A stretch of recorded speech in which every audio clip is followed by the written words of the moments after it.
Welcome to the Ringer NFL show. Sheil Kapadia here with Diante Lee and Steven Ruiz.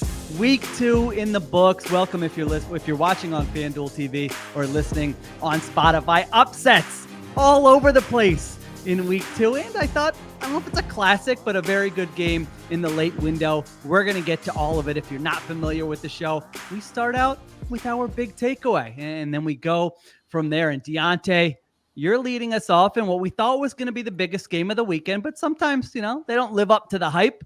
But Chiefs-Bengals was a fun one. What did you see? Kick off the show for us.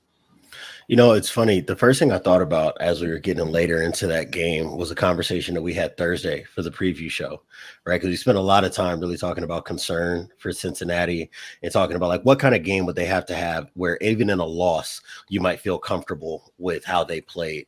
And I think that that's exactly what played out today. The run game wasn't very good, but I thought that they were pretty effective at trying to protect Burrow on early downs. I thought they got the ball out of his hands pretty quickly, even though we didn't see as much production from Jamar Chase as I would have hoped. And I think a lot of that is, by the effect and design of Kansas City's defense. But they got good turnover luck. I thought they rushed the passer pretty well. I thought they did a pretty good job of keeping Kansas City's offense reined in. And then you get to the ball, you get to the end of the game, and Kansas City drives right down and they win, just basically exactly as they did last week against Baltimore. And I really kind of had to test, our prior conversations and say, am I pleased with where Cincinnati is at? And I think I am. I actually think I feel much better right now than I did when Steven was recapping the Bengals-Patriots game last week. And a lot of that is because of the fact that they were able to force some turnovers. I think you got to see the best version of the secondary and why they drafted for so much speed at the corner position, because they matched up pretty well, running stride for stride with guys down the field. Ultimately, if there was an issue with them, it was that so early in the game, it was clear that defensive interior is just going to be a problem against basically anybody. Right. And I thought that Kansas City was able to keep them at arm's length when they needed to, control the ball when they needed to, and allowed them to kind of fight their way back in the game. And then once Kansas City retook the lead, you knew that game was basically done. So that it was an impressive game. It was a really good game. And I think I'll walk away from this feeling pretty good about both teams.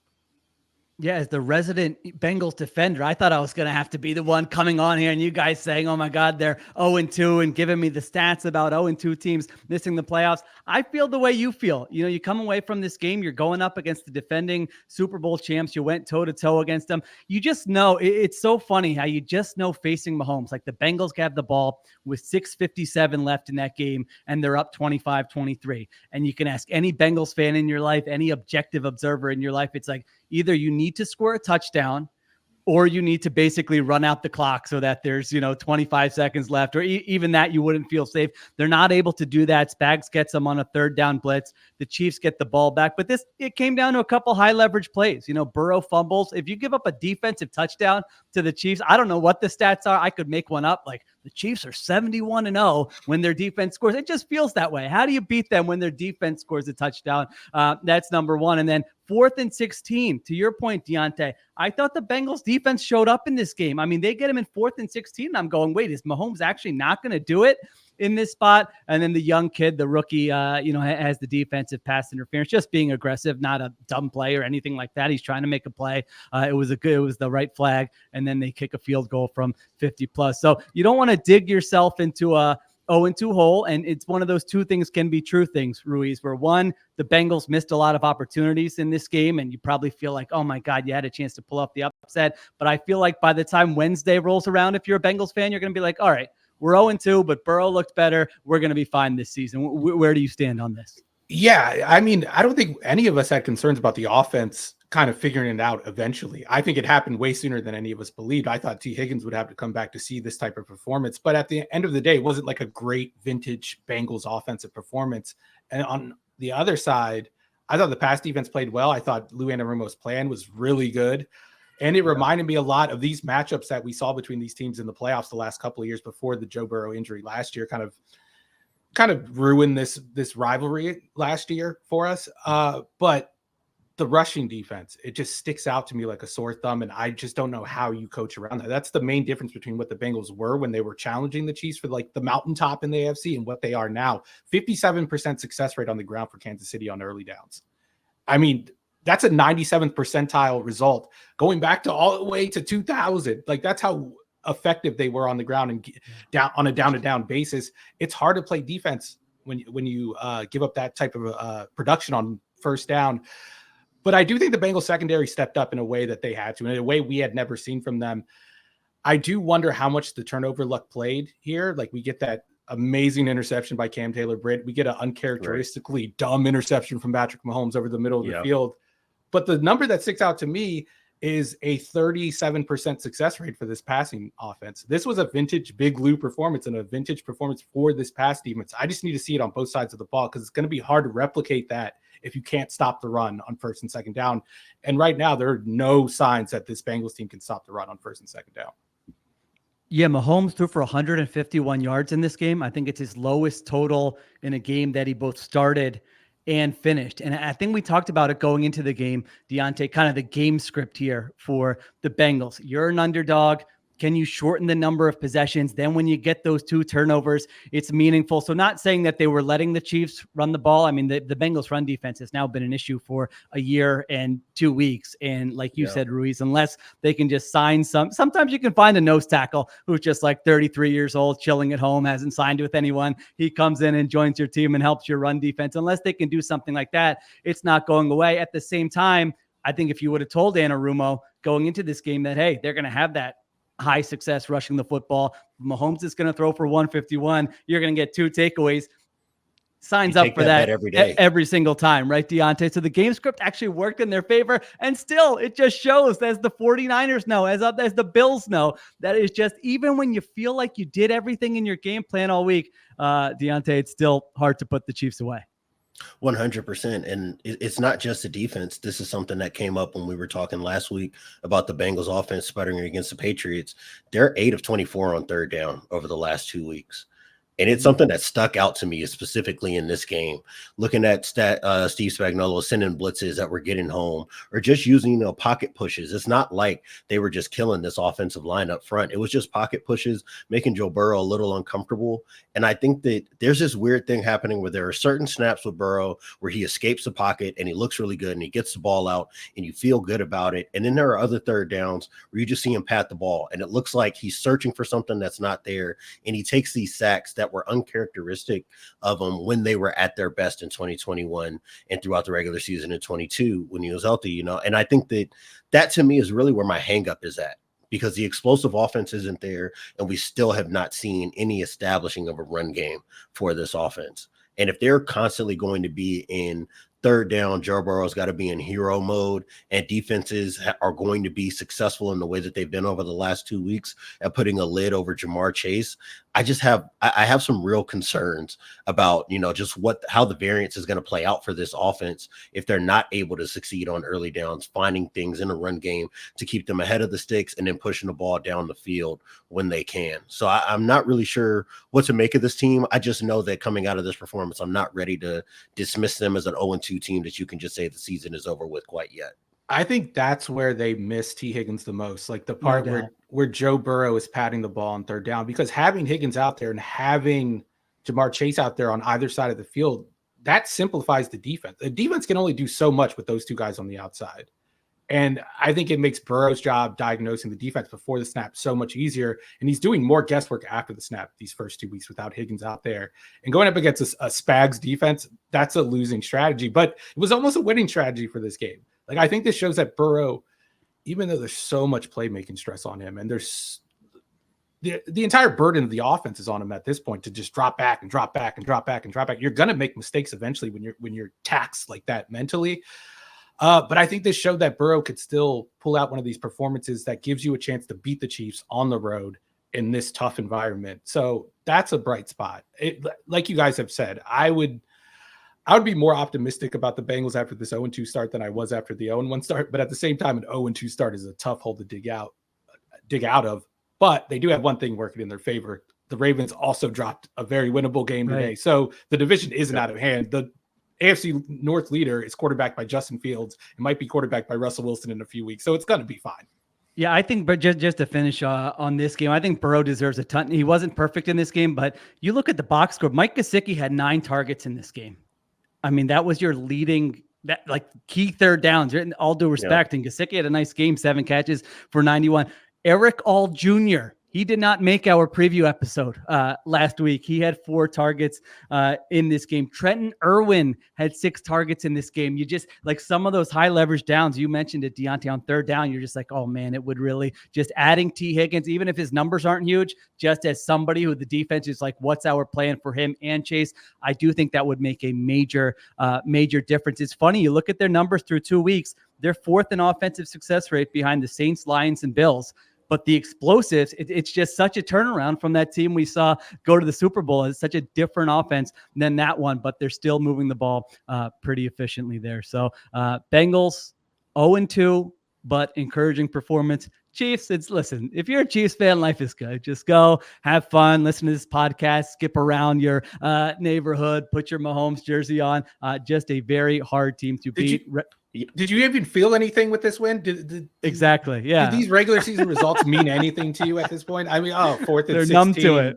Yeah. 4th and 16. Well, I was going to say, to turn it around. Who cares? They're in that Lakers space now where because everybody is so resigned to who they are, they can start to play the whole nobody believes in us because they don't talk often enough about how good we are card if you're a fan. And that's probably like the best place you can be is that, performative of grieved type of stance that you can take because nobody is showing enough love to you. When the truth is, we don't have to talk about you guys until January. Everybody knows what they are, and we'll get to you guys when the games are real for Kansas City. I saw one of those like memes that became popular over the last couple of years. I think it became popular with the Eagles when they were off to that start last year, where it's like, oh, the first like 50 minutes of the game, oh, I want to die, and then oh, we won. Chiefs fans, do not post that. I'm sorry, do not ever post that meme ever again. You guys have won how many championships over the last 5 years? Enough. As a Panthers fan, please stop. Yes, life is good if you're a Chiefs fan. All right, we'll take a break. We'll come back, get to main takeaways from myself and Stephen Ruiz. All right, we're back on the Ringer NFL show. I've got kind of a twofer here. I want to talk about the 2 NFC South teams who pulled off the upsets, but I'm starting, the Saints and the Bucs. Bucs win in Detroit, but I'm starting with the Saints, who are the biggest surprise in the entire NFL through the first 2 weeks of the season. I have ripped this team. I have said, I don't want to talk about this team. They're irrelevant. They're boring. I don't want to watch them. I want nothing to do from a content standpoint with the New Orleans Saints. I thought the score for this game was going to be a blowout, 44-19. If you would have told me on Friday, I would have said, yeah, that sounds about right, because one team I think is good. The other team I think is a fraud. Whoops.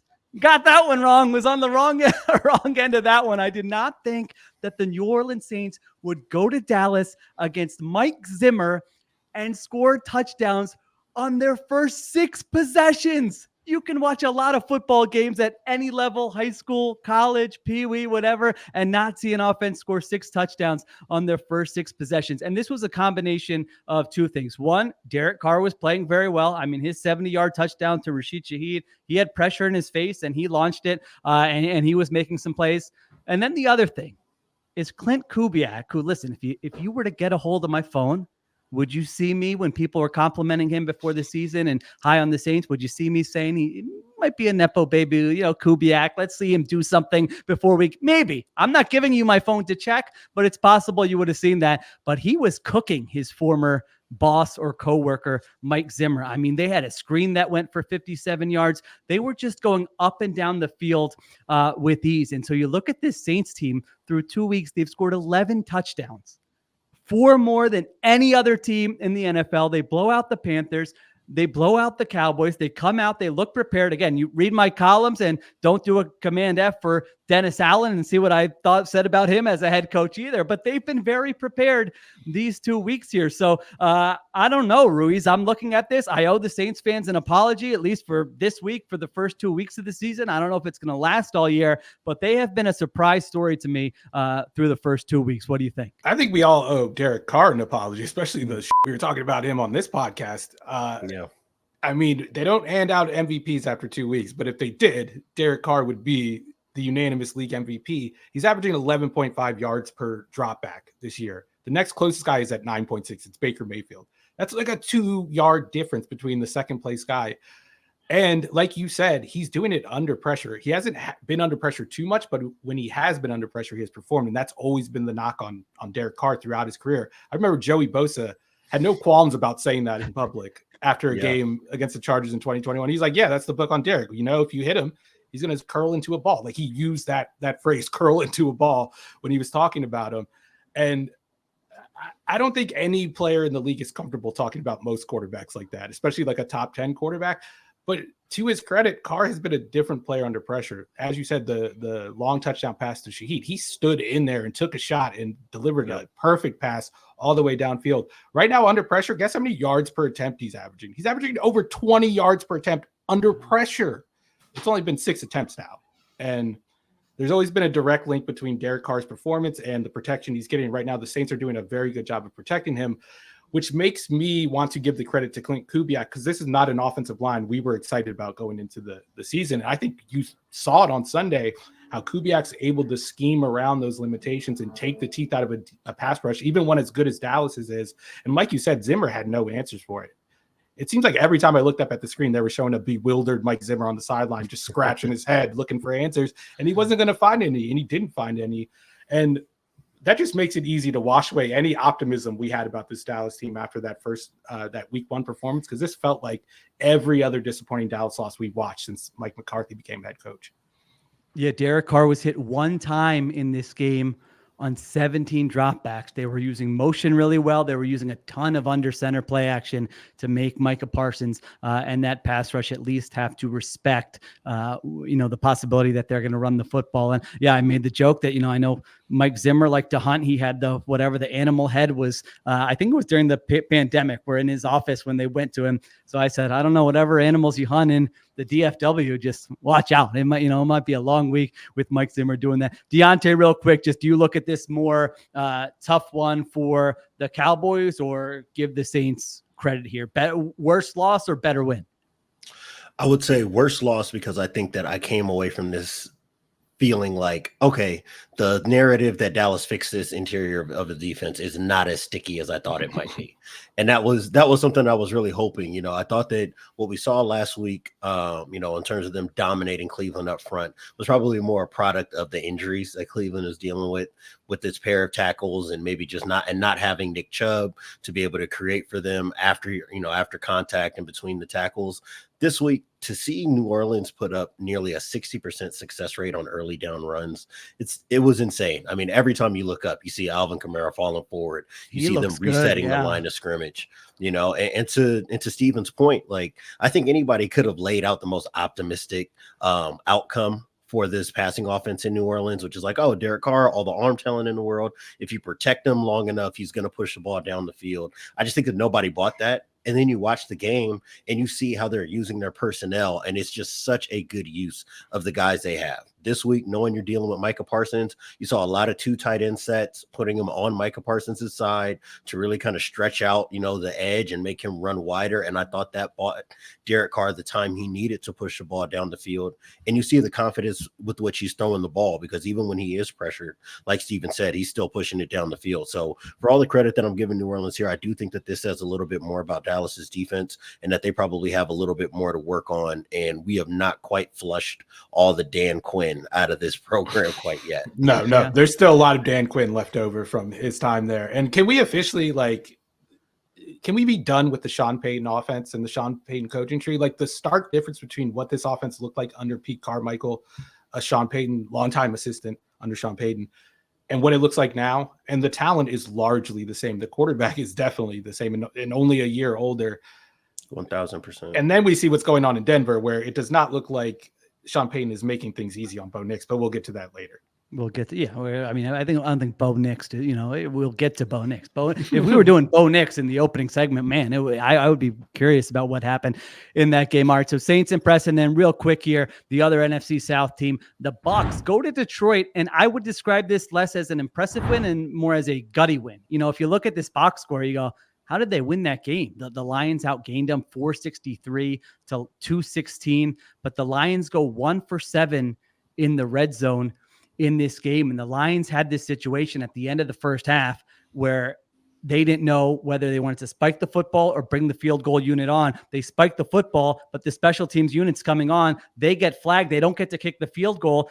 And it comes back to really bite them because they had 2 drives in the fourth quarter of this game where they're in field goal range, but they need to go for the touchdown and they don't get it either time. So I've complimented Dan Campbell before. I think his game management generally is actually really good, but that really hurt them in this spot. But Tampa, you come in, no Antoine Winfield, no Kalijah Kancey. Their right tackle, Luke Gedeke, was out, and Aiden Hutchinson wrecked this. He had 4.5 sacks in this game. He was just destroying drives, the poor backup right tackle for Tampa. But still, with all that, they battled, and they come out of this with a victory, 7.5-point underdogs in this game.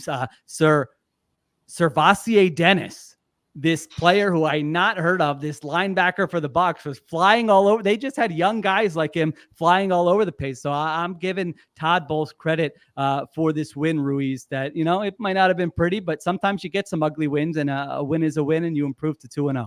Yeah, that's where my first thought went, is this was like a Todd Bowles masterclass. And this is the type of offense that he has struggled with over the last couple of years, the type of offense that can run the ball against any front you want. Because that's always been his thing, is I could stop the run, get you in obvious passing situations. And that's when I release the hounds on you.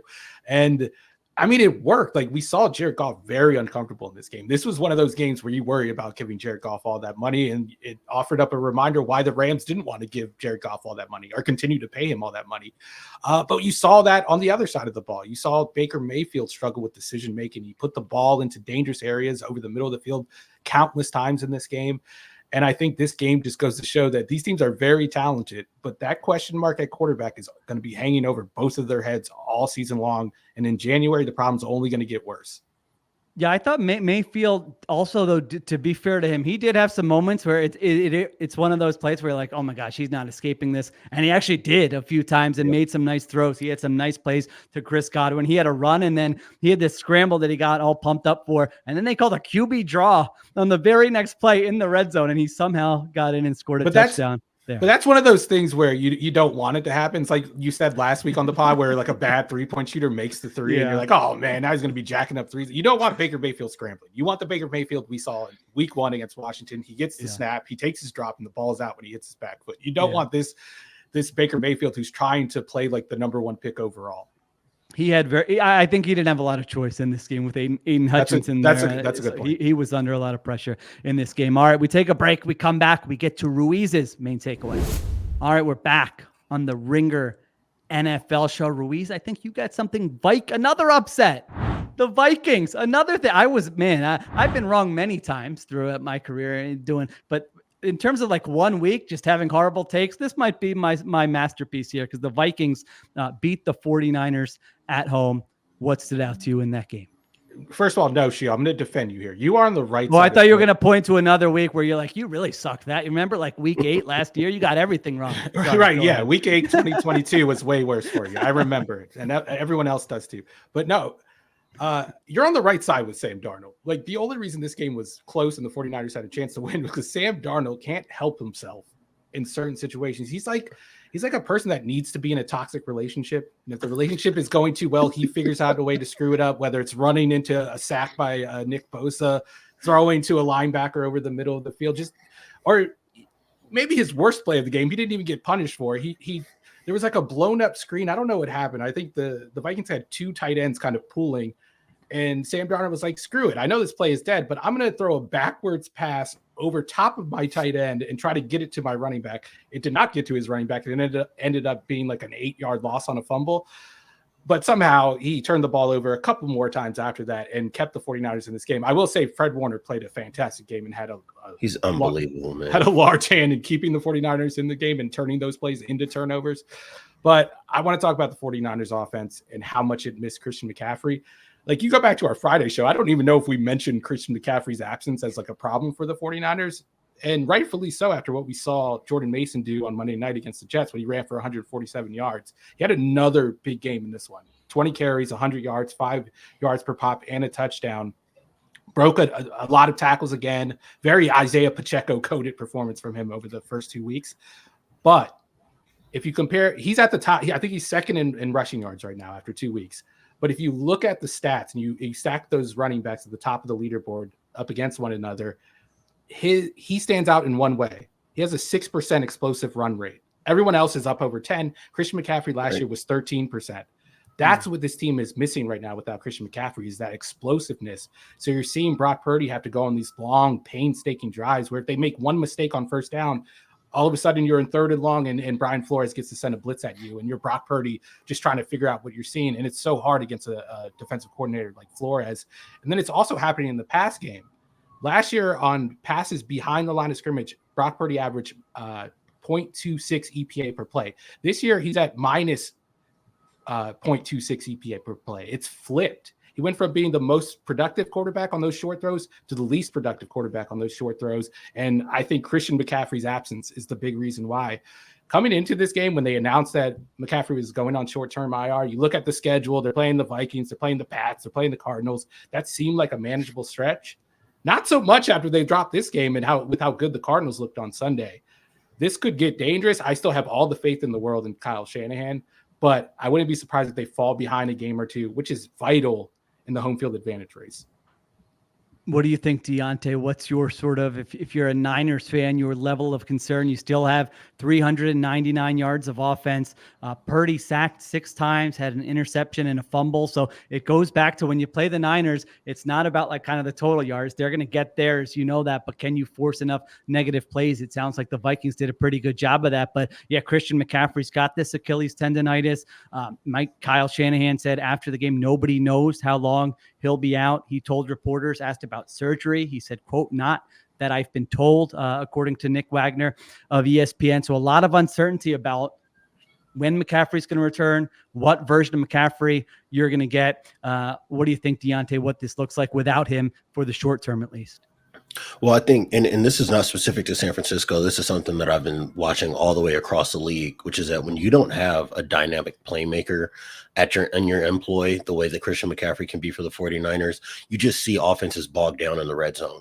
And as offenses are getting less and less explosive year over year, week to week, we are seeing more and more high leverage plays in the red zone and offenses really kind of grinding to a halt. And I think that that's really what undid San Francisco here. I think that, you know, there was a little bit of turnover luck, right? Like you get the sack strip that kind of just flung out of the pocket out of nowhere from Brock Purdy, and a couple of interceptions. I think I would say at least one of those is just like Brock just being bad, you know, and the other one, you can kind of tell that he didn't really know what he was looking at and just made a poor decision late in the down. But I think in the red zone specifically, outside of the Jordan Mason touchdown run, there really wasn't anything there for San Francisco inside the 20, right? And you were really able to see Brian Flores play a lot more man, play tighter coverage, send more pressure. And in those situations, having Christian McCaffrey running a choice route out the backfield is your instant money, right? That's a free money thing for them. And not having it makes it more and more evident where the limitations are in this offense, right? And especially when you're going to be losing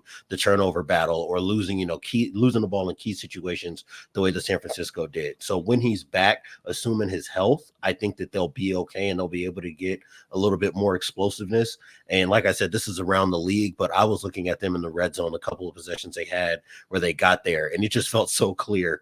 First down, no matter what the situation was, that Brock Purdy was not good enough to beat good defense in those situations. And it is going to be, I think, an ongoing storyline when they play the better teams in the NFL. And I don't even think Brock Purdy threw the ball poorly in this game. Like, he had a lot of impressive downfield throws when he wasn't being pressured. And there was a distinct split between the pressure rate on early downs and pass downs. And I think that was designed by Brian Flores. Like, they were dropping back deep on first and second down, dropping into soft zones, first and second down, which the 49ers never see. The 49ers can count on 2 things: a loaded box and single high coverages all day long. When Christian McCaffrey's out there, when he's not out there, we saw the defense get to play the game on its terms. And we saw how effective that can be against a drop back passing game that is kind of limited from a scheme standpoint. We talk about Kyle Shanahan as this genius play caller, but most of that is focused on the early downs when he's motioning guys, he's dialing up runs, he's throwing screen passes. On third down, this drop back passing game leaves a little bit to be desired. You can only major in so many things as a football coach, and they've decided to major in first down offense, which has obviously worked for them. But this is when you see it kind of become a problem, when they don't have those easy buttons on first down.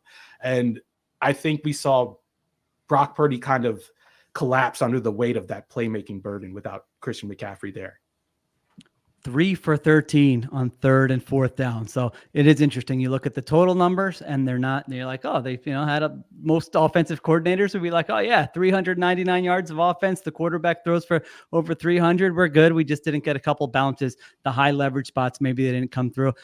I'll say, I think they're probably going to light it up the next 2 or 3 weeks, even without him. But it's something to monitor. We'll get a bigger sample. We'll have some more data, some more answers to what does this look like with McCaffrey versus without McCaffrey, because now he's going to miss at least here. It'll be a total of 5 games at least. And who knows, it could be more than that. All right, take a break. We come back. We get to some other storylines that stood out in week 2. All right, we're back on the Ringer NFL show. We hit the big stuff. Now we hit the still big, but not quite as big stuff here. And the game we're starting with here, Diante, is with you, because I didn't have eyes totally on this game. And I'm looking at the score going, okay, Ravens are in full control against the Raiders. They're up by 10. They'll blow them out and they'll take care of business here in the 4th quarter. And then the score kept changing. And then all of a sudden, the Raiders come back from a 10-point second half deficit and pull the upset on the road at Baltimore for a victory. What in the world happened in this football game? It was funny. The flow of the game, I think, was just so disjointed for the reason I'm going to bring up. And it's just that the interior of this offensive line, and specifically right guard Daniel Falele, makes this offense so hard to operate at times. And it was like there were points early in the game in the first quarter. You get a couple TFLs from Max Crosby or just some disruption from Max Crosby. And I think my first thought was like, oh, no, this is going to happen again. Right. And I think that Baltimore was able to kind of mitigate it a bit. They played with some heavier personnel. You got a lot of Derrick Henry today. So there were still some positives to take away from this. I thought that Derrick Henry looked pretty good when they were able to get him moving downhill. The issue was that so often their drives were derailed by a blown protection from Falele or just a blown protection up front, because it wasn't just him, but they were really going after him with twists, with stunts, with slants to really try to put Max Crosby and Christian Wilkins in his face. And it just made the offense really kind of grind to a halt in a way that made it clear to me that this is just not viable. And we talked about this on, last Thursday after the Chiefs game, right? Which is that what is going to happen to this offense when Lamar Jackson can't go into superhero mode? And I think that we saw that in the second half. They had plenty of opportunities to put this game away, but the Raiders were able to generate enough pressure to kind of keep him reined in, and keep themselves within contact. And then late in the game, they just got the plays they needed. A couple of timely pass interference calls to keep drives alive was really, I think, what broke the game. An early missed field goal from Justin Tucker really kind of came back to bite them. And I don't think that things are bleak for Baltimore. Like you said, the AFC North is still within reach. I don't think anybody should look at the standings in that division and see Pittsburgh at the top at 2-0 and think with one touchdown, Diante. Right. With one touchdown, they're 2-0. They scored one offensive touchdown all season long, and they're 2-0. Yeah. Sorry, I don't mean to interrupt, but for something like that, I had to get it in there. No, but that's real though, because that's exactly how I feel. That's exactly how I feel. It's like in the grand scheme of things, Baltimore's fine in the AFC. Nothing in the AFC has been determined yet, aside from the fact that everybody still got to go through Kansas City if you want to play in the Super Bowl. But still, it's just looking at such a clear hole on a team that I want to consider a contender makes me really reconsider whether or not they're as high in the pecking order as I originally had them entering the year. Lamar Jackson, 21 for 34, 247 yards, a touchdown, 1 interception, 2 sacks. Man, the Raiders are doing a nice job with Max Crosby and Christian Wilkins in terms of getting the matchups they want so far through the first 2 weeks of the season. Crosby, even last week, is lining up on the right side. They're running stunts and games with those guys, and they don't come off the field. Crosby does not come off the field. Two sacks in this game, 4 tackles for loss, and 2 quarterback hits. Ruiz, do you have a level of concern with this Ravens team, or are you kind of with Diante that they got to get stuff fixed, but they're going to be okay? No, I think they have stuff that they could fix, and I think they will fix some of these issues. But that offensive line issue is even if they find a temporary fix that helps them throughout the regular season, that's going to be a problem that good opponents prey on in the playoffs. Like, can you imagine Steve Spagnuolo attacking that? We don't have to imagine it because we saw it last week in week 1 and they had no way of blocking them, and they had no way of blocking Max Crosby. So that's an issue. And like, I think Justin Tucker is starting to become an issue. Like, that's a second straight week where he's missed. And we've seen his accuracy on 50-plus yard field goals kind of tail off over the last couple of years. I don't know if the GOAT That's is generous. It's fallen off a cliff. Right. Yeah. Yeah. Especially, and it really stands out on a day like today where you're watching these games and Kaimi Fairburn is just like 50. They're like, are they going to let him try it from 61? Well, and he's just banging these field goals through. Clearly affected the end of game strategy because they weren't in a position. They needed to get 20 yards to feel comfortable, and you could see them playing for 20 yards. And ultimately, when you get down to that last play situation, Lamar had no choice but to take off and try to win the game, right? It wasn't just take a dump off, get the ball across the midfield point, and then maybe you're within range to where Justin Tucker can at least put something by the crossbars. It's clear that they understand that his leg is not the same as what it used to be. And obviously, this has been one of the best kickers that we've seen in our lifetime. So, we have enough reference material to say when something is wrong here. And I think that we can probably pretty definitively say that this team is lacking something in the special teams department if he can't knock down 50-plus yard field goals. Yeah, I think the other concerning part about this is Baker Mayfield, or sorry, not Baker Mayfield, Freudian slip. Gardner Minshew going 9 for 13 and averaging nearly 10 yards per. I don't know who should be more insulted by that, by the way. And a touchdown. Like he went up and down on this defense, which is obviously concerned. And I would say I wouldn't imagine that happening on Mike McDonald's watch. And I would say, oh, you lost to Gardner Minshew in an early season game. Like this is a season ender. If I hadn't seen the Ravens do the same exact thing last year when they lost to Gardner Minshew and the Colts in an inexplicable game early in the season, they figured it out then. I think they're going to figure things out now. I'm worried more so about this team's ceiling, not really about its long-term prospects. They do have these dumb I mean, there was some stat during the game that they've blown more of these leads. I forget what the actual thing was, but like more than any team in the league. It might have been 10 points or more when you're up by 10 points or more in the second half of the season. And you're right. I remember that Minshew game last year. You're like, this is the stupidest loss by any team all season long. But it's fair. Like, I think you also point out that this feels a little different than other Ravens teams. Like, when are we talking about the Ravens special teams potentially not being an edge for them in a game? I mean, that's like never happens for them in the last decade or so. So you've got the defensive stuff, and then you've got the offensive and the penalties. Well. This was another 11 penalties. Yeah. I think the Raiders had like a 100-yard advantage in the penalty department. The Ravens are going to complain about a couple of those calls, especially the defensive pass interference that kind of decided the game on Brandon Stevens, which I thought should have been a no call. But if you're in that position at home against a West Coast team that's very bad, that's playing at 10 a.m. on their time, the game should not be that close, especially if you fancy yourself a Super Bowl contender. Yes. That last point is really what drives it home. Yeah, they had 383 yards of offense. The Raiders only had 260, but to Ruiz's point, 109 yards of penalties for the Ravens, 15 yards of penalties for the Raiders. Hey, Antonio Pierce, if I'm going to rip him for the coaching stuff, it's a nice, you go on the road, only 15 yards of penalties. Your team finds a way to come back from 10 points back. Everyone was making fun of Antonio Pierce after week one. I was taking shots at the punting thing, but you deserve credit for that because there's more to coaching than the in-game decision-making. So nice job by the Raiders getting that victory. All right, take a break. We come back. We talk about maybe the most impressive individual performance of week 2. All right, we're back on the Ringer NFL show. Cardinals, Rams, Ruiz, another game that I had the absolute wrong read on. If you are like a fan and you went out to go get a drink or get something to eat and come back like 6 minutes into the first quarter, the game was pretty much over. What did you see in this one? Well, first of all, shout out to Marvin Harrison Jr. for making me look like a moron almost immediately for showing some concern about him, especially on the vertical routes. And he catches a couple of vertical balls in the first quarter. I think he went for 131 yards in the first quarter. Didn't catch a ball after that. So maybe I could wave the red flag again after that. But no, he's not a crunch time. He's not a second half player. Not even a second quarter player, apparently.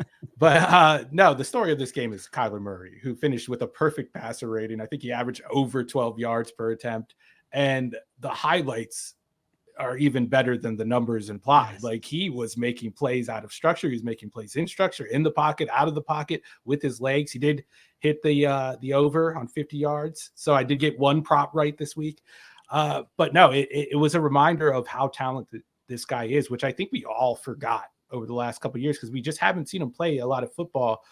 But this was reminiscent of the Kyler Murray we saw in 2021 when they got off to that 7-0 start, and he was leading the MVP discussion. Now it's the same question with him. Is he going to be able to sustain this? Is he going to be able to stay healthy? I can't answer those questions. Nobody's going to be able to answer those questions except for Kyler. But his ceiling is that of a top 8, top 5, maybe quarterback when he's on his game like this.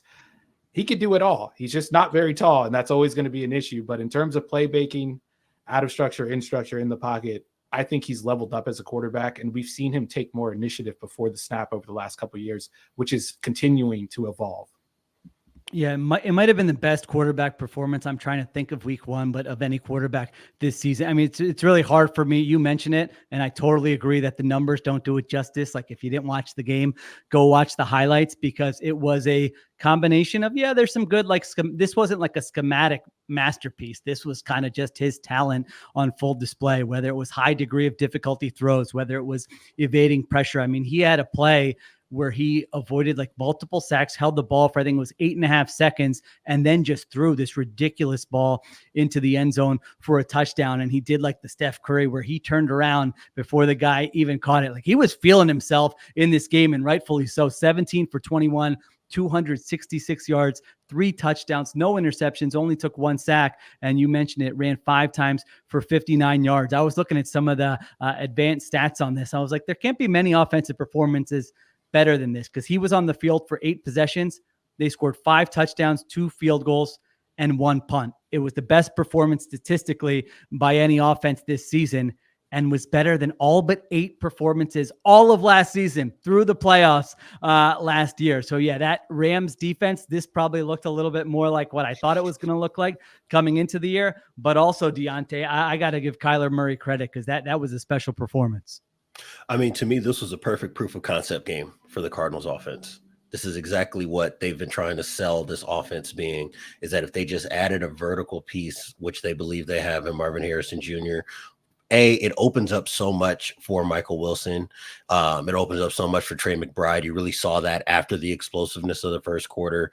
Once they kind of had the Rams' attention on the back end, you saw a lot more from Wilson. You got to see some third down conversions from Trey McBride, and I think that will only be added to it. But I think all of those things are really just window dressing for what I love most about this offense, and it's the fact that they can do so much in the run game.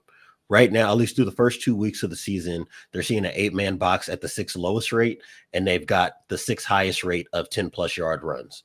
And so much of that is just because you have to respect the fact that Kyler can really punish you in the passing game. So you want to put a roof over the defense.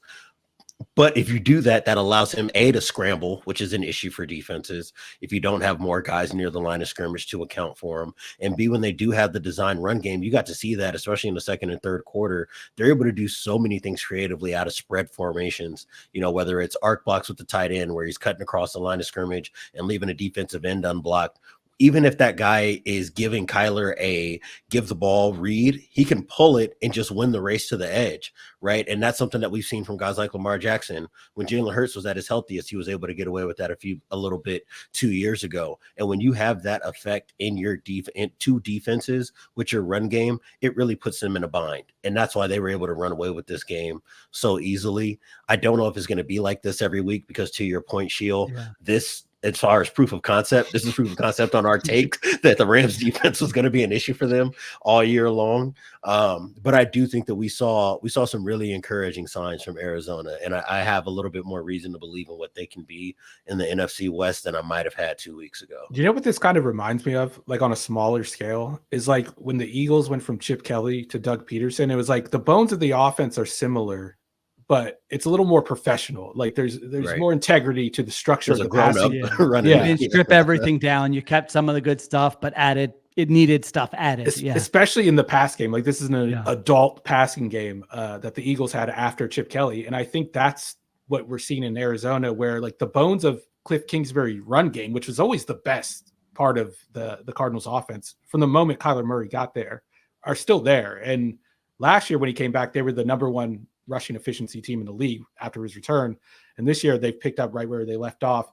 But now we have this passing game that you also have to worry about. And it's just going to be a force multiplier for this entire offense.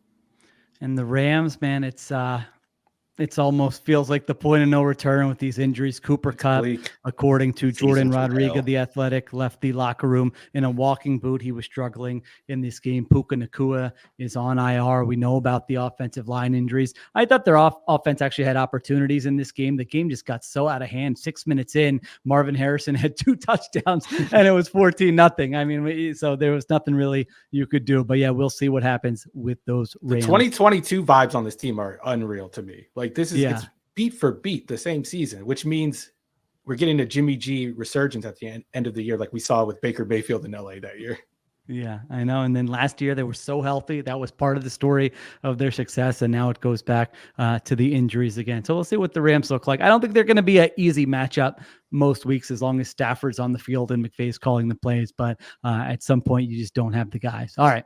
Last game in this segment, I got Bears-Texans. I don't know if this is an overreaction or not, so I want to hear what you guys think. I just think it's time to reset our expectations for Caleb Williams this rookie season. And I'm someone who picked the Bears to make the playoffs. But what I've seen here, the first 2 weeks is just, this is ugly. They scored 1 offensive touchdown in 2 games. And this isn't a shot at Williams. This is like a commentary on how hard it is for rookie quarterbacks to come in and play well. You saw it with CJ Stroud on the other side of the field there. And it's just like, that is the exception. That is the exception. That's not what normally happens. And this offense, between the scheme, the lack of a run game, the offensive line issues, I think I personally probably overrated the situation coming into the season. Now, Keenan Allen's injured today, but you still had DJ Moore. You still had Rome Odunze, but it feels like nothing is in structure. I mean, some of the teams we've talked about so far where you're like, oh, the Saints, they schemed it up. It's like nothing seems schemed up. Like, I wonder if they weren't on Hard Knocks, I would wonder if this team practiced in August. Like the number of times Chris Collinsworth said they're not on the same page, they should do some type of meter or a ding or something. I mean, that was the entire game tonight. DJ Moore's frustrated. Caleb Williams doesn't look like he has answers. DeMeco Ryans changes his usual game plan and they're blitzing him like 40% of the time. So I'm reminding myself more than anything of what I said going into the season, that the average rookie season, you're like the 26th best starter in the NFL. That's the average. So that's not, so it's understandable from Caleb Williams' perspective, but if you're a Bears fan, you have to be like, shoot, are we having those environment, infrastructure type questions already with our new QB here? And Diante, I know you had Shane Waldron on Fraud Watch in our Friday show. This game does nothing to alleviate anyone's concerns, I think. I was going to say you don't have shots to take, but I certainly do. And I'm the king of preferences things. I want to preface this by saying I went to school with DeAndre Carter. That's my guy. We played football together. He's one of the hardest working people I've come across, and I'm so glad that he's had a long, sustained NFL career. But if you end a half where DeAndre Carter is tied with DJ Moore in targets, there is something fundamentally wrong with their offense. And at the end of the first half, DJ Moore and DeAndre Carter each had 3 targets. And it looked like there was something fundamentally wrong with the offense. All right, we're back on the Ringer NFL show. Sheil Kapadia here with Steven Ruiz and Diante Lee. Now's when we go a little rapid fire. We hit the big stuff and then the kind of big stuff, and now we hit everything else. No offense to these teams. Some of them did some good things this week, but now is when we will get to all of them. And Ruiz, we're starting with you in Nashville. The Jets, it looks like, get a scare. What would that have been like if they were 0-2, but they come back, they beat the Titans? What did you see in this football game? I'm honestly relieved that they didn't lose this game. Not that I wanted the Jets to win or the Titans to lose, just so we don't have to talk about this team, because this team is painfully boring to watch. Like, that's my main takeaway. Aaron Rodgers has two touchdowns, 0 interceptions. He's going to be happy about that touchdown to interception ratio. It's the only thing he seems to care about these days. But a 46 QBR, 5.9. I wouldn't say the only thing he cares about. That's a He's good got point. many interests. Yeah, I'll say treading in dangerous grounds there. I stand corrected. He's very, very passionate about Alan Lazard and his continued employment. But no, 5.9 yards per attempt. And if you guys have had a chance to look at his passing map on the Next Gen Stats website, early contender for saddest passing map of the year. The guy could still throw a fade ball. He could still throw outside the numbers. We saw that against the 49ers. We saw it on the touchdown to Breece Hall in this game. But he is just not throwing over the middle of the field at all. He's not testing those windows. I don't know if it's because he doesn't have time or guys aren't open or he just doesn't trust his arm. Whatever the case is, there was just no attempts at all. I'm not exaggerating. No attempts to the middle of the field in this game. And we saw that against the 49ers too. And most of all, I just think he's a boring quarterback to watch. He doesn't try to push the envelope. He only pushes the ball outside if it's a safe pass outside of the numbers. He knows it isn't going to get intercepted. The Jets offense isn't viable like this. Aaron Rodgers has to be willing to throw interceptions and to test tight windows if this passing game is going to be what it needs to be to get to the playoffs, because teams are just sitting on the run game. We saw them get off to a bad start, especially Breece Hall in the run game, an inefficient start. They found things eventually that worked in the run game. Hall finishes with 62 yards. Braylon Allen chips in with 33 yards and a couple of impressive runs. But there is a limit on this offense, and the quarterback is the one causing it. Yeah, I think it's a continuation of what we talked about during the week, where it's just like, all right, it's Aaron Rodgers and Nathaniel Hackett. What's it going to look like? There's no melding of one person wanting to do it one way. It's like Nathaniel Hackett has to do it the way Aaron Rodgers wants to do it. And it's just been ugly so far. I mean, in this football game, yeah, the numbers are not impressive. It seems like they're running into a brick wall most of the time. You mentioned it. They got it going a little bit, but they got outgained. They had 265 total yards in this game. The Titans had 300 yards in this game. And it just seemed like, all right, they're throwing to the backs a little bit. But then when they throw to the wide receivers, it seems very difficult. I don't see a lot of easy stuff going to those guys. Garrett Wilson, Mike Williams had the nice catch. But again, those seem like, all right, let Aaron Rodgers show off the arm a little bit. And, you'll be like, oh, those are some wild plays, some highlights. And so they get the victory. That's good. But yes, I don't, you watch the Bills through the first 2 weeks and watch the Jets through the first 2 weeks. And I'm like, what was I thinking picking the Jets to win this division? I threw the link to the Aaron Rodgers passing map in the chat on the thing. I want to see your guys' live reaction to this. I'm looking at it now. And if you would have told me that this was Bo Nix's passing chart last week, I would have believed you. This is disgusting. This has been Roethlisberger-esque. Yeah, I'm having like a old man moment where I'm clicking and nothing's happening. Let me do the old copy and paste here. See, I'm innovative. I know how to problem solve. Oh my goodness, yeah. Well, so, as you're pulling it up, Stephen kind of pointed it out. Like the issue here is that the running backs took up 41% of the targets and half the receptions in this passing game. And like, I look at Tennessee as a team that's just competitive and competent enough to kind of be a barometer for the teams that we want to consider real contenders. And this is a game to me where this Jets offense should have said, hey, for all the additions that they've made to the secondary, having a good defensive interior, if you're the team that you say you are, you should be able to win on early downs with the run game. And then you should really be able to just pick apart this secondary with in-breakers, pushing the ball down the field, using a play action game to push the ball down the field. And it's just like another week again of Aaron Rodgers running the Aaron Rodgers offense, which is a bunch of just quick game drop back stuff and checking the ball down, like Steven said, to protect himself from taking any risks. And you can't win with this offense playing like Derek Carr did last year. And that's what the passing chart looks like. That's what the game looks like oftentimes, and we need to see this offense maximize itself, given some of the attrition that New York's defense has gone through. Even though I think they were pretty good today rushing a passer, I think it helps going up against Will Levis, who is going to give you plenty of opportunities to get home. But I still just haven't seen enough from the Jets yet to say that they're the team that we know that they want to be. It's not quite close yet. I remember when Davante Adams first got to Las Vegas, he compared Derek Carr directly to Aaron Rodgers. Little did we know he was actually right. It's just a sad comparison, it turns out. They have my pet peeve, which I know Diante remembers from our Texans conversation, a team that runs the ball so much on early downs that is terrible at running the ball on early downs. Right now, they're the fourth most run-heavy team on early downs, and they rank 25th in success rate. It's a great way to just put your team in tough third down situations and really not be an efficient offense and only be facing defenses when you're passing the ball, when they know you're passing the ball and they can do different things. That's what you don't want to do. Natty Hackett, that's what he's doing so far. All right, that's Jets, Titans. Browns, Jags, Diante. The Jags do not get a victory. They start out the season 0-2. I was watching the Chargers today going, Sheil, you were deciding between the Chargers and Jags as your last wild card spot. I think you might have made the wrong decision. Where are we with sort of the panic with this Jags team, Diante? Or is it more, hey, Browns got some stuff together in this game? Oh, it's definitely not the latter. The Browns are bad in this game. But the Jags lost because in three of their four red zone opportunities, they came away with just 6 points. That can't happen. That's what Doug Peterson was here for, was to make this passing game more effective in gotta have it situations. And this team still looks just as inept at times at getting the ball out of Trevor's hands and into open receivers' hands as it has been throughout his career.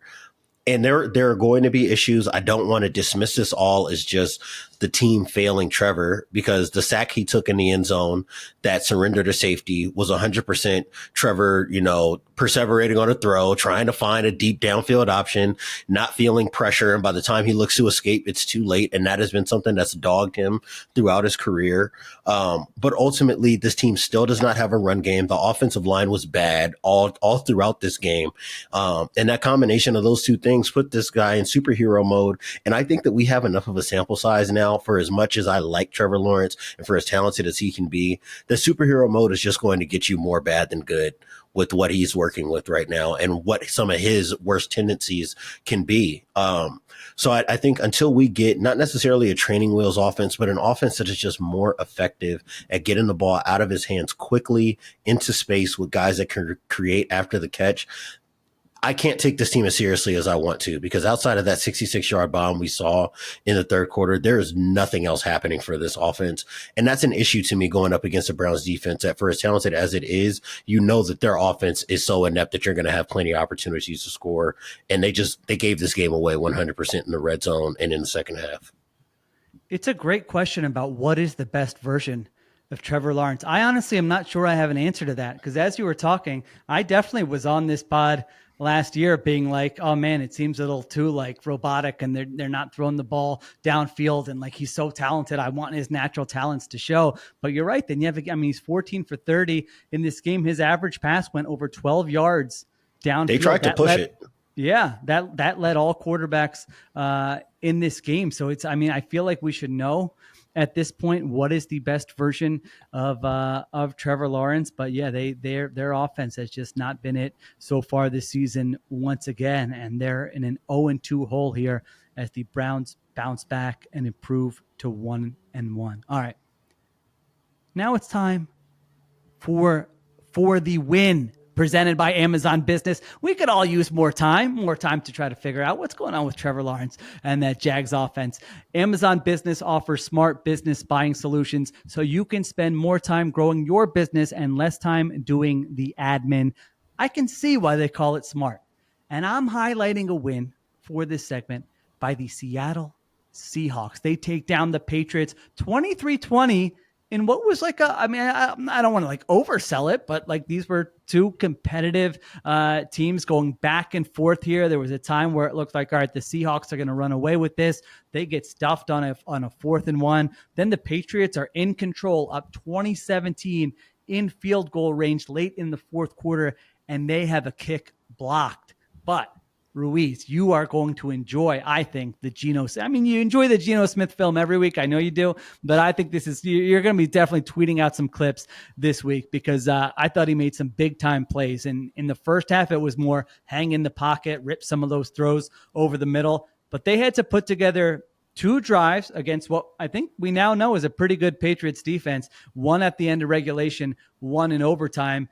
And we saw Geno the creator. In those modes, he's escaping the pocket. He had a nice throw to Tyler Lockett. He had another nice one to Charbonnet. He finishes this game 33 for 44 for 327 yards and a touchdown. I think he had some drops in this game as well. So that's the Seahawks end of it. The Patriots, it's like another competitive performance, but the thing about them, Ruiz, is that like they have to play one way: run the ball, defense, don't make a mistake. Hunter Henry, might be my favorite stat of the week. Hunter Henry had 109 yards in this game. The rest of the team had 40 receiving yards in this game. Like in the year 2024, what a stat. So it's like when they have a kick blocked or something, it's almost like they just can't recover from that. And now you have to pass the football and you're not able to do that. But yeah, you're going to like the Geno film this week, and the Patriots better than we thought. So give them some credit for that. Yeah, this Patriots team reminds me of that 2020 team or 2021 team that made the playoffs with Mac Jones. Like that's the formula. Yep. If the quarterback has to win the game, we're probably not going to win the game. But if the defense of the run game can carry us home, we can get there, provided we don't run into the ultimate weapon, Geno Smith, who follows up his 36-yard touchdown run in week 1 with another, like Sheil said, another creative performance. But I wanted to continue to shit on Shane Waldron since, picking up from where we left off in the A block or the B block, Jackson Smith-Njigba. I think he's the big winner in this new offense. Yeah. He has 12 catches for 117 yards after I think he had some questionable usage in Waldron's offense last year. We're seeing more of his game flourish under Ryan Grubb this year, and with Geno Smith providing him with some nice passes. So I think, did we end up all picking Seattle to make the playoffs on this pod when we did the predictions? I think I was the only one who had them out, and I had them as like the 8th seed, what would have been the 8th seed in the NFC. So beyond Diante's cowardice, our optimism about Seattle was justified, obviously, with these first 2 games. Yeah, so far so good. Both games have come down to the wire, but they've come out on top for both of them. So they're 2-0, Patriots 1-1. This For the Win was brought to you by Amazon Business. We all need more hours in the day, right? Well, Amazon Business gets it. That means you can spend less time buried in paperwork and more time growing your business. That's pretty smart. So head over to amazonbusiness.com and see what smart business buying is all about. All right, next game. I mean, this was you look at the line on Friday and you say, stay away, be careful with your FanDuel accounts on this one. Colts-Packers, Malik Willis starting. Colts were 2.5, 3-point favorites? You said this looks a little easy. And lo and behold, it was a little easy, Ruiz. What happened in this football game? Matt LaFleur masterclass. I mean, this is a guy who, we have to put in the discussion for one of the best coaches in the NFL. Like usually no doubt. when we have that discussion, his name comes up later in that talk. Right. I think it needs to be brought up at the beginning of that talk after this one. We've seen him resurrect Aaron Rodgers' career. We saw him develop Jordan Love behind the scenes while all that was happening. And now we just saw him turn Malik Willis into a winning starting quarterback in the NFL. I thought I'd never see the day after the first 2 years of the Malik Willis career. But he managed to make it happen by creating a run game based around, constraints. I think it was like a gimmicky run game, but it's what you had to do when you have a quarterback this limited. They used Malik Willis's legs well enough, and then they avoided at all costs any obvious passing situations. And whenever they found themselves in those situations, they made it easy on Malik. This was like the kind of support he never got in Tennessee under Mike Vrabel. And this kind of performance never felt possible under Mike Vrabel in Tennessee. We saw it every time he got on the field. It looked horrible. It looked unviable. And like before the game, I don't know if you guys watched the ESPN pregame show, but they were doing their picks and they went to Rex Ryan and he was like, I'm picking the Colts in this game. And his explanation was, I've seen Malik Willis play football in the NFL, and that's enough for me to pick the Colts. And I was with him. Like, I'm not trying to submit that to Old Takes Exposed. I'm not trying to dunk on Rex Ryan because I was with him right there. I bet on the Colts for that reason. And Matt LaFleur made me look dumb. And he did it by turning Malik Willis into one of the more efficient passers in this week. It's 12 for 14 for 122 yards for Malik Willis. They win this football game 16-10. Josh Jacobs runs it old school 32 times. When do you get the running back who actually runs it 30 times in this game? Now, what about the Anthony Richardson experience in this one? Ruiz, was it just sort of up and down? He finishes 17 for 34, 204 yards, 1 touchdown, 3 interceptions. We know there's going to be some variance there. Was it just that kind of game? It was more of the same. It's the accuracy issue is always going to be the issue with him. Like the interceptions are because of accuracy. The missed throws at the end obviously are because of accuracy. They had a chance to kind of go down the field here, and he missed a deep throw on the sideline that he should have hit. So it's a second straight week where we're questioning it. At this point, it's a pattern, and there's no way to talk around it. I know Colts coaches refuse to admit that he has an accuracy problem, but it's clear as day when we watch it. All right. I also want to add, Kenny Pickett not starting. Desmond Ridder, not on a roster right now. Malik Willis, QB1, it turns out. Yeah. From that draft. How about that? Yeah, on his.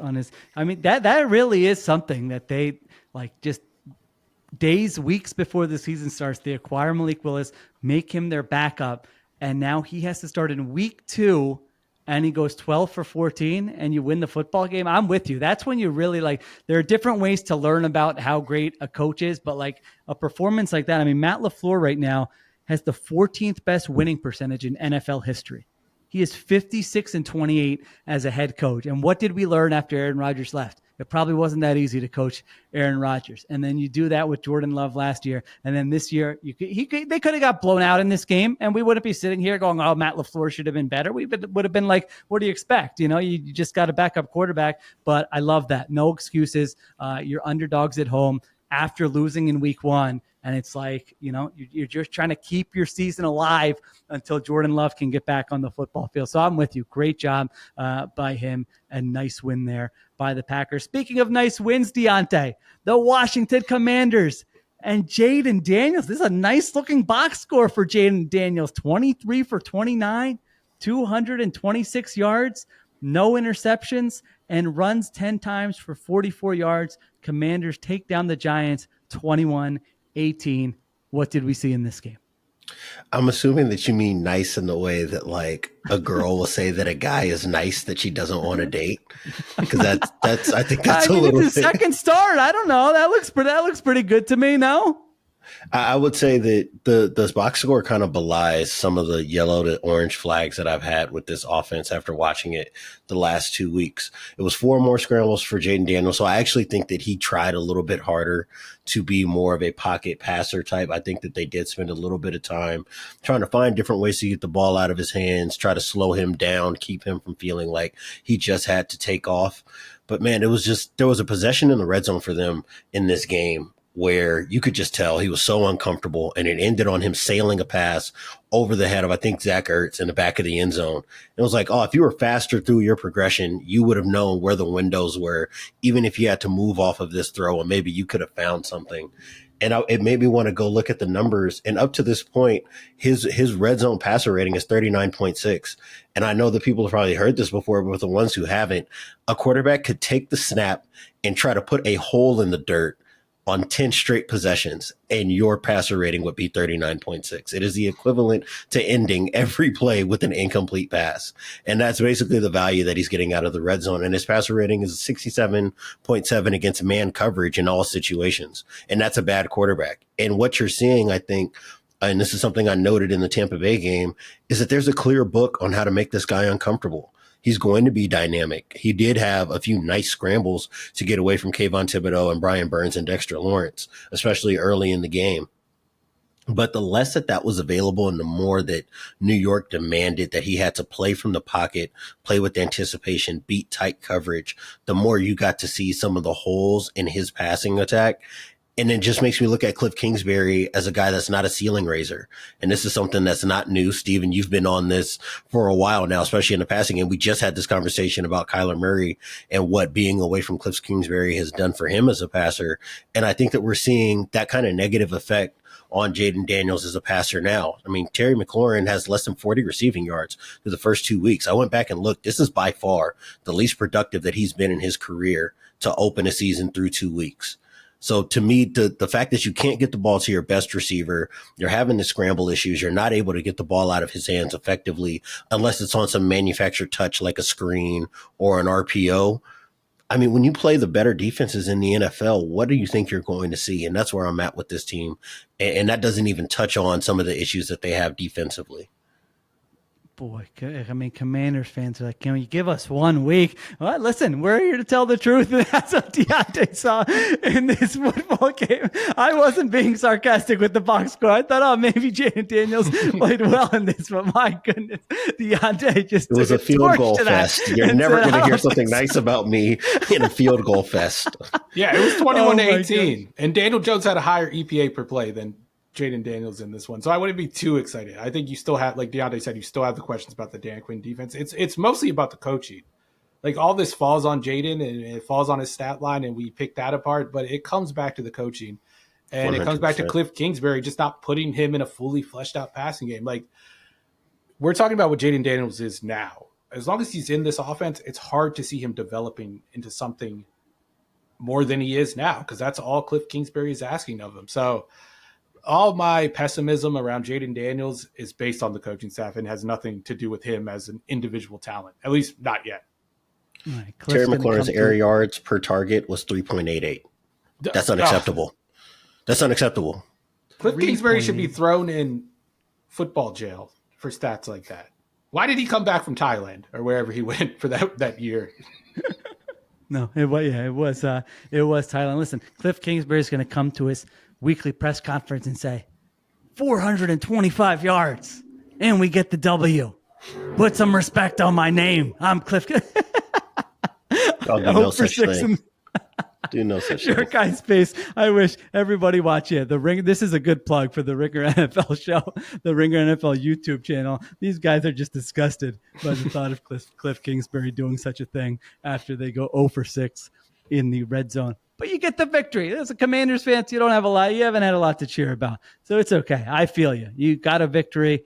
The guy's exciting. I think he's exciting. And we'll see if he evolves or what it looks like against better teams. All right. Speaking of Ruiz, offense that might be hard to watch, maybe not great. Steelers, Broncos, two teams that have combined for 2 offensive touchdowns.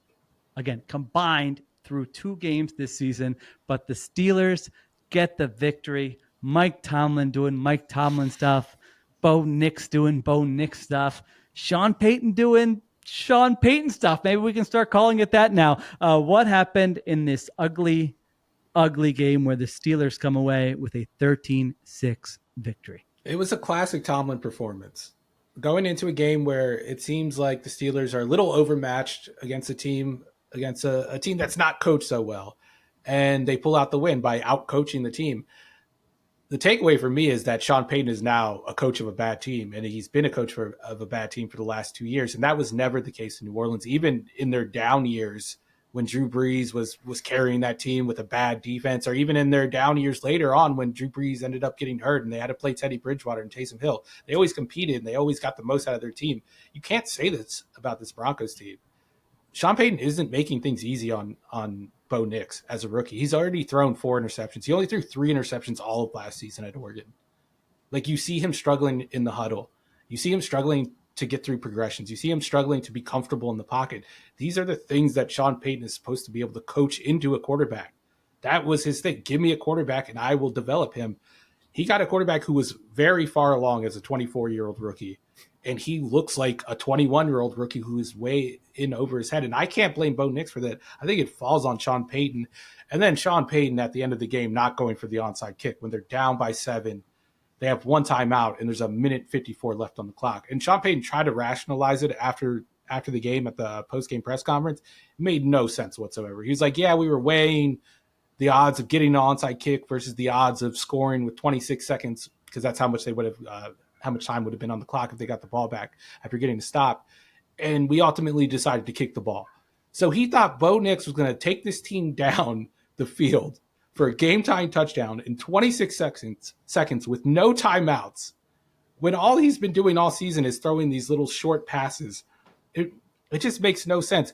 And on top of that, the other layer of irony on this is that Sean Payton won a Super Bowl by kicking an onside kick against the Colts when he was with the Saints. Like, I don't know if he has a ring if he didn't choose to kick an onside kick in that scenario where it was not obvious to kick an onside kick. And now he's in this situation, 15 years later, where very clearly the right answer is to do the onside kick, and he doesn't do it. He outsmarts himself. And I think that pretty much sums up the Sean Payton experience in Denver. A coach who continues to outsmart himself. It's a classic case of these coaches want to delay losing, like definitively losing as long as possible, rather than giving themselves the best chance to win. Like, yes, if you don't get it, the game's over, but still, that's still your best chance to win. Like, you can't just delay the decision longer. That doesn't help you in the long run. So it's ugly. I mean, they are 31st in offensive success rate, ahead of only the Carolina Panthers right now through 2 games. They had that stretch in the second half. They had the back-to-back plays in the second half, the one trick play where they had 75 yards, and it was like first half, 25 plays, 75 yards. Last 2 plays, 2 plays, 75 yards, and then Bo Nix throws the interception in the red zone there. For a split second, I was like, all right, if they score here, maybe this will be interesting. But it's a good point. He handpicked the quarterback. There's no excuses. Like other coaches, there shouldn't be excuses, but there could be. You handpicked the quarterback. You should have had a plan for how you're going to help him be successful. And he doesn't look comfortable. And their offense is one of the worst in the NFL right now through the first 2 weeks of the season. So he's a rookie. I get it, but he's an older rookie, and you overdrafted him more so than where the consensus boards and most people thought he was going to be drafted. So you should have had an idea on how to make this work. And man, that is, in terms of unwatchable teams, who would think about that? Like Sean Payton having an unwatchable offense, but yeah, you're right. It's kind of 2 years in a row now with these quarterbacks. So we'll see how that thing continues here as the season goes on. All right, we finish with the last game I watched. Should I just take the Panthers every week? You know, it's kind of a nice stress relief because like 5 minutes in, I'm like, all right, I don't have to pay that much attention to this game. The Chargers beat the Panthers 26-3. Harbaugh's doing exactly what he said he was going to do. I mean, they run the ball 44 times for 219 yards in this game. They don't shoot themselves in the foot.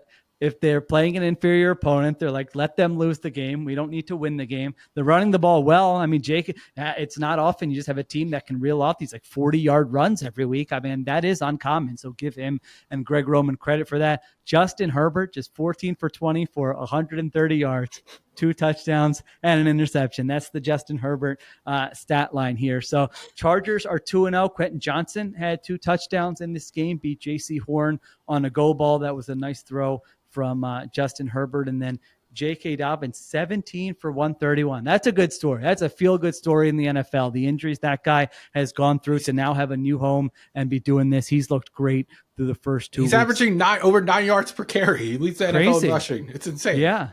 They're getting these massive explosives through the run game, which is, it's not, even if you say that's what you want to do and focus on it, that's not easy to do. And the defense knows you're going to do it, and they're doing it. So, it's easy against Carolina. A little easier against Carolina. Well, that's the other side of this. And honestly, I just feel bad for Bryce Young, honestly, watching him now. I mean, this is sad. He was 18 for 26 for 84 yards.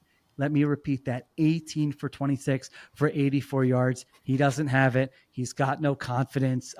Threw an interception in this game when he scrambled and tried to buy time, and then just took the sack anyway near the sideline and got crushed. Seems like a great guy. Seems like a nice guy. I'm rooting for him. But they had 7 first downs in this game. They've been outscored in the first half, the first 2 weeks, 50-3. As I said on Twitter, if you are a restaurant owner in the Charlotte area, watch out. There's a man coming to flip your lid this week. He's not going to be happy with this performance. So I think they had 2 first downs in the first half. Canales is being interviewed, and there's Andy Dalton chance. I mean, that's when it's sad. 2024 Andy Dalton chance. So I don't know what they do. Adam Thielen was very frustrated on the sidelines during this game. He spoke afterward and said he kind of calmed the situation and said he loves Bryce Young. It's not about that. It's about just frustrated with the entire offense. But this is just rock bottom in the NFL. Ruiz right now is the Carolina Panthers. For as much as we talked about Bo Nix and whatever other teams we want to mention, they're just on a different level than everyone else right now, it feels like. Yeah, I don't even know what to cling on to. There's nothing to be excited about this team. Derek Brown got injured. He was probably the best player on the team after they've lost their best player 3 years in a row. It's getting rough to watch. Bryce Young was asked after the game how he maintains confidence, and he was like, "My confidence is in the Lord." And anytime you're invoking faith, it's a bad place to be. Why are you dragging the poor Lord into this misery? Don't do that. We don't have to drag him into David Tepper's mess, David Tepper's hell, this hell that he's created in Carolina. Just get me off of this ride. I don't want to do it anymore. I want to stop pounding. We got to stop pounding. Find a different way because it's not working. I can only imagine what Jim Harbaugh was thinking, looking across the field, looking at his quarterback, this 6'5" football throwing god, and then looking across the field and they have a 5'11", 190-pound quarterback. It probably made him sick to his stomach. Yeah, at this point, it's like, again, because Bryce Young seems like a good guy, and I love watching him in college. I just like what I'm rooting for now is the ceiling. It's like, can he have a long career as a backup? Like, can he replace Carson Wentz in Kansas City next year, or go to Buffalo or something, and one of these teams, and just be like the backup for one of these star quarterbacks? You can't let Buffalo him stay. Be good. You can't let him stay next to Josh Allen. That would do horrible things to his confidence. All right, so it's dire situation there in Carolina, and the Chargers, meanwhile, 2-0. Harbaugh coming in right away, and they're playing Harbaugh ball, and it's looking pretty good. Even he doesn't have to be Justin Herbert throwing for 300 yards for them to win. They're doing it in a totally different way. All right. I think we hit all the games, unless I'll say this every week. We might have forgotten something. These Sundays are a whirlwind, but they're also a lot of fun. Appreciate everyone listening on Spotify. Remember, you can check out the Ringer NFL YouTube channel for stuff from this show as well. Thank you to Stephen Ruiz and Diante Lee. Thank you to Christopher Sutton for producing. Additional production supervision by Conor Nevins and Arjuna Ramgopal, and our friend Dan Comer as well. We'll be back later this week on the Ringer NFL Show.